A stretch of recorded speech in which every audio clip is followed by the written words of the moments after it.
Happy effing Friday, everybody. Imagine moving to New York, going door to door your first week, and finding yourself in the middle of a shootout, and still coming back for more. Linda Holtz did exactly that, and persistence carried her from house hack horror story to now big multifamily deals.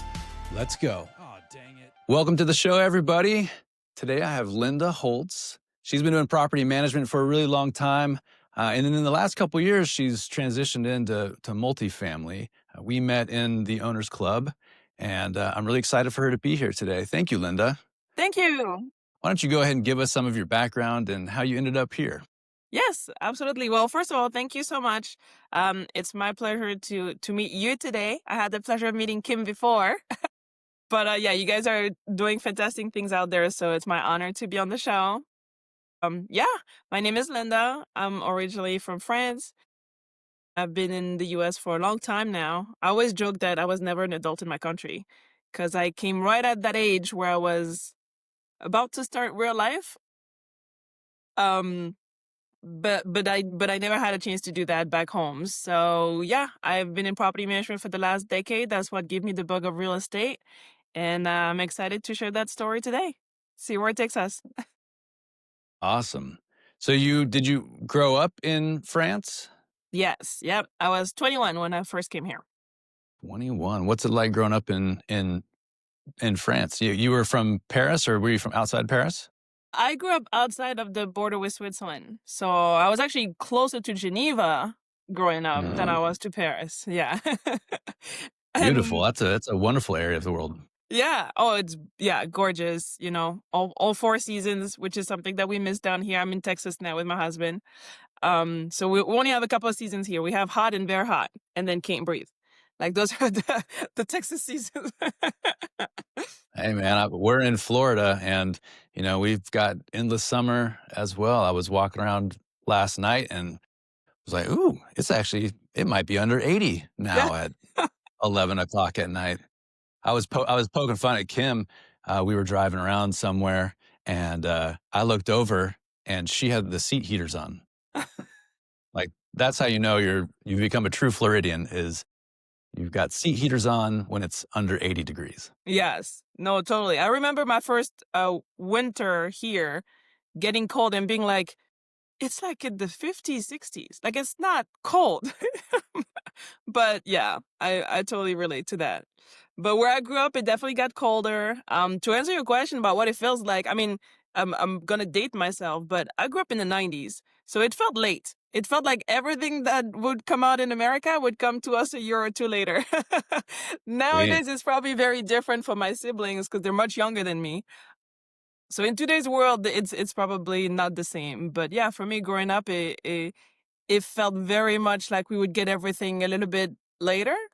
Um, and I think that in a way it kind of sheltered us away, especially especially for me being from like a small town. So it was nice. You know, we actually hung out outside.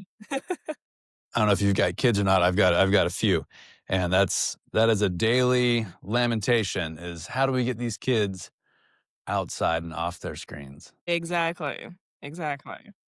So And how do we get our dogs to stop barking in the I middle of an I interview? I know that Thank you very struggle. much. My dog barks every day that the mail lady comes. I'm like, it's the same lady every day. I mean, they'll bark at one of my daughters when she comes downstairs every day. It's like, this person, you can smell everything in this house. There's not anything new that's happened. Why are you barking? Yeah, It's amazing and annoying, and mostly annoying. annoying. So let's see. You started off in property management, and tell me how you got into that, and then eventually how you transitioned out of that. Yeah, for sure. So how I got into it actually, when I first moved to the US, I lived in New York and I did door-to-door sales. So that was fun. Ooh, Yeah, I did that for a little that over does two not sound years. like fun. It was a grind. It was a hustle. But now looking back, I always tell people, I have 2 degrees, and those 2 years in door-to-door sales taught me so much more than both of those degrees combined any day of the week. I mean, it taught me about people, it taught me about myself. Doing it in another country taught me about like the importance of, cultures and being with different kind of people all the time. with whether it was within my team or the customers that I would meet, right? And I did customers, but then I also did door to door to businesses. So I saw all kinds of things in all kinds of different market. And how I got into property management is that all of that people skills, I guess, helped me getting into a customer service role. So at the time, I had no clue what property management was, but I was hired to answer the phone because I was good at talking to people. And I was the one recording all the work orders and being the first line of defense whenever people would call with problems. And so, yeah, for me, it worked. I was like, hey, I don't have to walk all day every day. There's like AC during the summer and heat during the winter. I'm in. I'll And get no yelled at. crazies. Yeah. I'm like, you can yell at me all day. I don't care.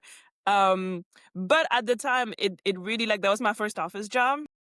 And so that kind of give me that feeling of, oh, now I have a real corporate America career. I have to go to the top. I have to go to the corner office.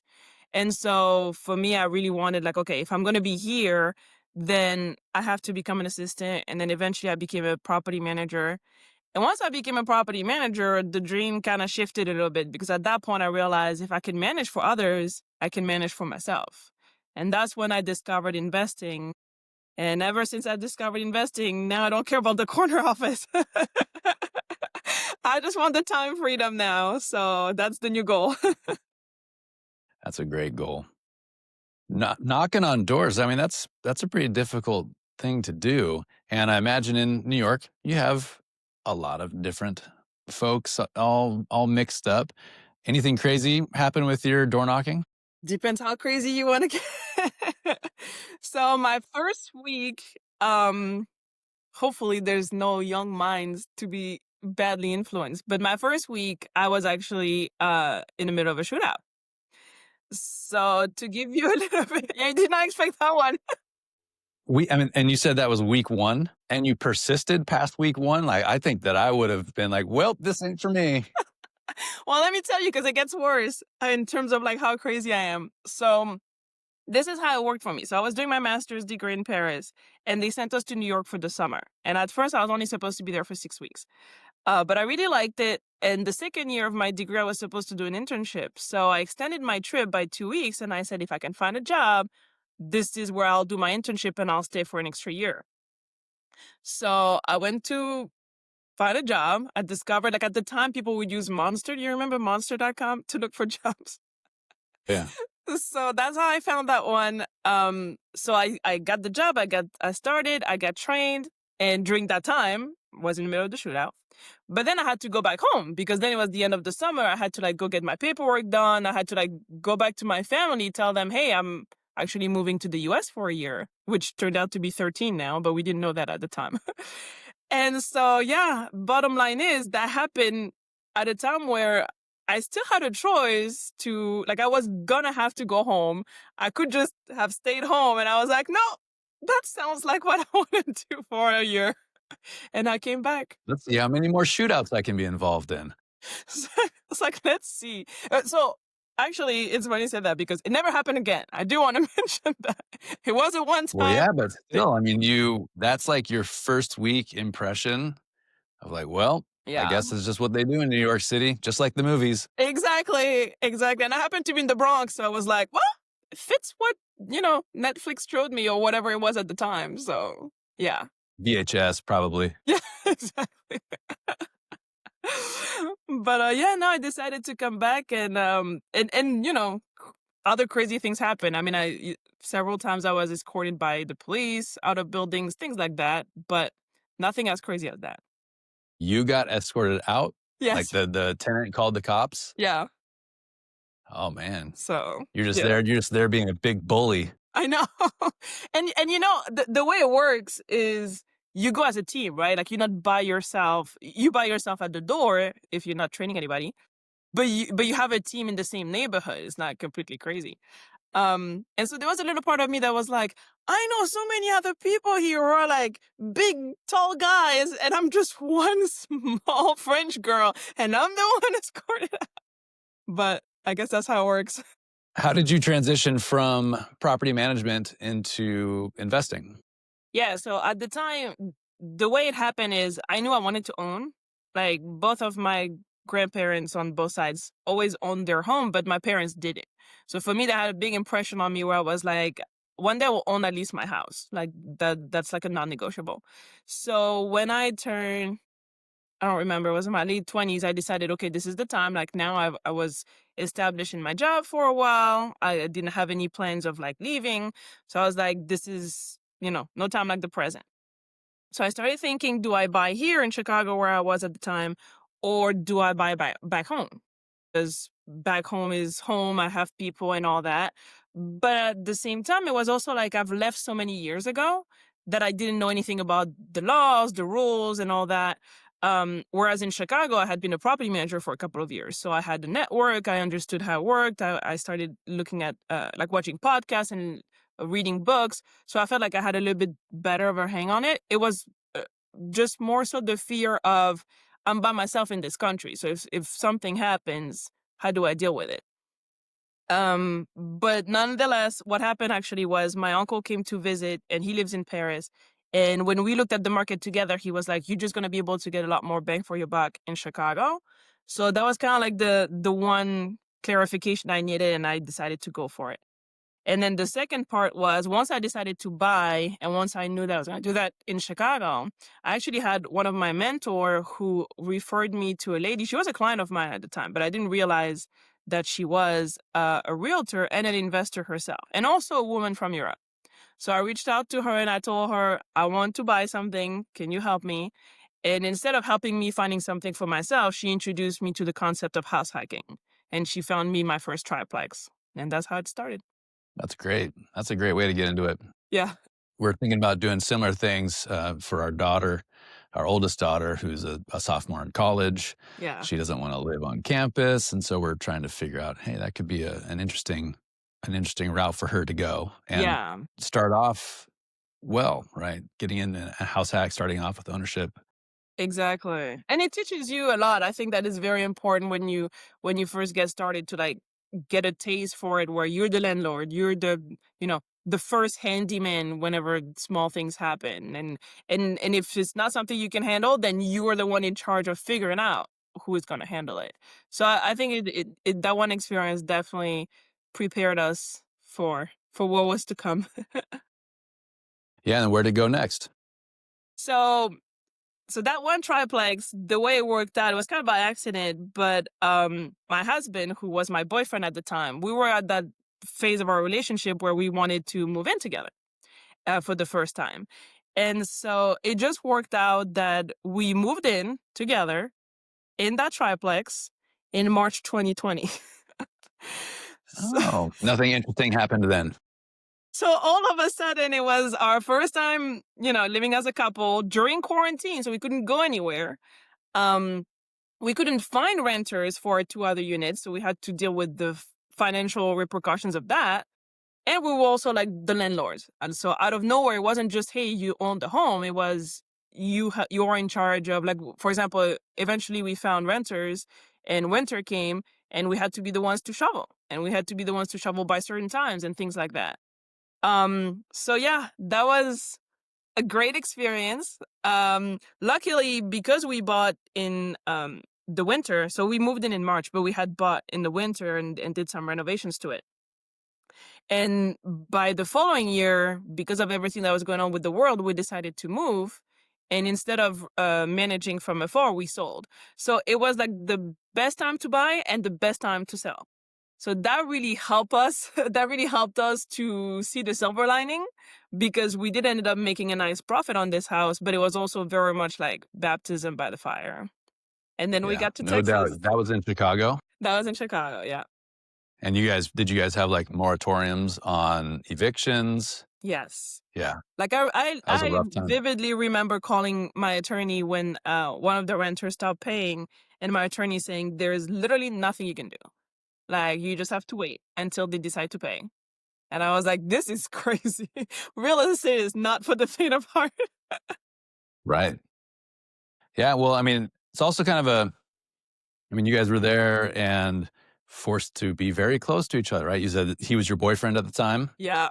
And the fact now that he's your husband, as a tribute to you guys finding a good match, because it's, when you're forced together like that, it Oh could bring yeah. out the best and worst in people. And you guys found that you guys still liked each other coming out of that. That's Oh great. yeah, it was definitely one of those times where, and you guys know because you guys work together, it was the first step for us of like, if we survive this, then that's it. This is for life. So we did, and then eventually we got married.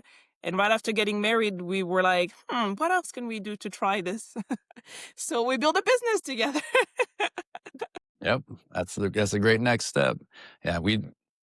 I love being around my wife. We do everything together. We love going everywhere together. I'm so blessed to be able to travel around and do this stuff with her. It's great. Exactly. I have to travel for work like for like 4 days next week, and both of us are already like, what are we gonna do? I'm gonna miss you so Yeah, much. exactly. You're like, wait a second, I feel like we should be over this, but Then you just drag them with you. That's what I find. Just drag them with you. that's the goal, right? It's like to be able to go everywhere. Like right now, we have the dogs, so Then you just get teenage kids that can take care of them. that exactly. I love that idea. That was great. This last weekend we were away and we left the kids together as a little unit, and it was amazing. Like we have great kids. We actually came back to a house that was cleaner than we left it. Oh wow, Like, you should what's that? go away more That's often. amazing. We did have that thought when we got when we got back. So your house hacked, Hmm. and then decided that, hey, we like this investment thing. What was next? So next we moved to Houston for a number of reasons, but real estate was a big one. And the goal was to rinse and repeat. But we didn't realize, we really underestimated how suburb centric Houston is. And triplexes and fourplexes are not as common here. It's not that they're hard to find, but yeah, they're just not as common as they are in Chicago, especially the kind that we had where from the outside you would have thought it was a one house. It was only on the inside that it was divided. And so then we started buying single family homes and quickly realized, well, if the goal is to do this full time eventually, this is going to take us forever. Like one house at a time is just not going to cut it. And so then we took a year off to get married. And like we didn't get married for the full year, but like we worked on that project. And when we came back, we were like, okay, so now we are fully committed to this real estate thing, but we need to find a way to scale it. And that's when we got into multifamily. Yeah. So what's the projects now like? So now it's been a couple of years. We've done 3 syndications. We're working on our 4th one. And it's been, let me think. We've done 65 units, 128. Right, we're also working on a project that's actually a retail center. And our latest one that we're supposed to close on very soon is going to be 204 units. Oh, awesome. Where's that one? Texas. They're all in Texas except for one. One is in Oklahoma. Man, that 200 unit, that's rad. Yeah, and actually, I That's the love direction that. we're going. I'm sorry. That's the direction that we're going. Awesome. I love it. Yeah, that 204 units actually came through another connection in Owners Club. So very good. It definitely has my heart for that. So you've done a lot of things, seen a lot of things with property management. Sounds like you've got many units for multifamily. What's been the biggest mistake? So for me, the biggest mistake was when we got catfished by our renters in our first triplex. Uh, What does that mean? And I say catfish to be funny, but it wasn't. um, Basically, and I kind of explained. So we moved in March, but we had months of vacancies because of COVID. Because we had inflated the rents. Like in our mind, we thought, oh, we can get this, and really we couldn't. Our house, I always joked too, that looked like a horror house. We didn't realize we did a beautiful job inside, but we didn't realize an exterior paint job can go a long way. Man, yeah. And especially when it's like a light color, it really made it look almost, kind of like that haunted feeling of like white that turned into gray. And so we did all this, everything we could for months to find renters. And when we did, we were so excited. There was a lady who showed up and said it's gonna be for me and my teenage daughter, and she looked perfect on paper. We did the job verification, rental verification, everything. But then unfortunately, she never moved in. It was her son who moved in with his girlfriend and their 3 young children, and they were not just the mediocre renters eventually, not right away, but eventually. More so, they were not good neighbors. They would scream all the time, No, yell all the time, smoke outside the house, leave cigarette butts everywhere, where the other renters who had a dog would complain. So, yeah, it was definitely one of those moments where you realize, oh, that's what it feels like to be a landlord. for sure. Yeah, and I mean, it sounded like you did everything right and by the book, right? And especially coming off of all of the management experience you'd had. Like what could you have done differently? I think that on this one, me personally, and I say me personally because my husband was actually like one of like he was the first to say, "I'm telling you, she's not gonna move in," because he was actually paying attention to the situation. For me, I thought she said she was moving in. She signed the lease. She set up an auto pay at first. She will move in. I don't need to be looking out the window every day because remember, we lived there. We lived like right above them. But he did, and within a couple of weeks, he was like, "She still hasn't been here. They have. Something's fishy." And then at that point, it was like, "Well, what can I do, right?" So I did reach out to her, and she was saying she made up a story about how he was just staying there because he had an issue with his apartment.